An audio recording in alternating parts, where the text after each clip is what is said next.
ஒரு வயசான பாட்டி கீரை வித்துட்டு ஊருக்குள்ள வராங்க. அப்போ ஒரு வீட்டு திண்ணையில அம்மாவும் பொண்ணு உட்காந்து பேசிட்டு இருக்கிறத அந்த பாட்டி பாக்குறாங்க. உடனே அவங்க கிட்ட, அம்மா கீரை வாங்கிக்கிறீங்களா அப்படின்னு கேக்குறாங்க. கீரையா, என்ன விலைன்னா கொடுப்ப அப்படின்னு அந்த அம்மா கேக்குறாங்க. ஒரு கட்டு 10 ரூபாமா அப்படின்னு அந்த பாட்டி சொல்றாங்க. 10 ரூபாவா? 5 ரூபானா கொடு, நான் 4 கட்டு வாங்கிக்கிறேன் அப்படின்னு அந்த அம்மா சொல்றாங்க. 5 ரூபாய்க்குலாம் கட்டாதுமா அப்படின்னு சொல்லிட்டு பாட்டி கோவமா கூட எடுத்து தலையில வச்சுட்டு போறாங்க. என்ன நினைச்சாங்களோ தெரியல, திரும்பி வந்து 7 ரூபானா வாங்கிக்கிறியா அப்படின்னு கேட்டாங்க. 5 ரூபாய்க்கு மேல எனக்கு வேண்டாம் அப்படின்னு சொல்லிட்டு அந்த அம்மா ரொம்ப பிடிவாதமா இருந்தாங்க. பாட்டியும் வேற வழி இல்லாம 5 ரூபாய்க்கு 4 கட்டு கீரையை கொடுக்குறாங்க. காசை வாங்கிட்டு கூட எடுத்து தலையில வைக்கும் போது திடீர்னு மயங்கி விழுந்துடுறாங்க. உடனே அந்த அம்மா ரொம்ப பதறி போய், என்ன பாட்டி என்னாச்சு, காலையில சாப்பிடலையா அப்படின்னு கேக்குறாங்க.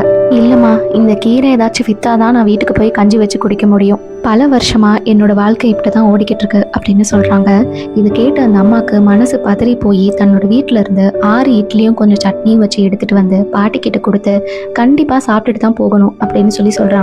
இதை பார்த்துக்கிட்டு இருந்த அந்த அம்மாவோட பொண்ணு, ஏமா 5 ரூபாய்க்கு பேரும் பேசுனீங்க, இப்போ அந்த பாட்டிக்கு 6 இட்லி கொடுத்துருக்கீங்க, ஒரு இட்லி 10 ரூபான்னு கணக்கு வச்சா கூட 60 ரூபாய் ஆகுது, இப்போ உங்களுக்கு நட்டமாகலையா அப்படின்னு கேக்குறா.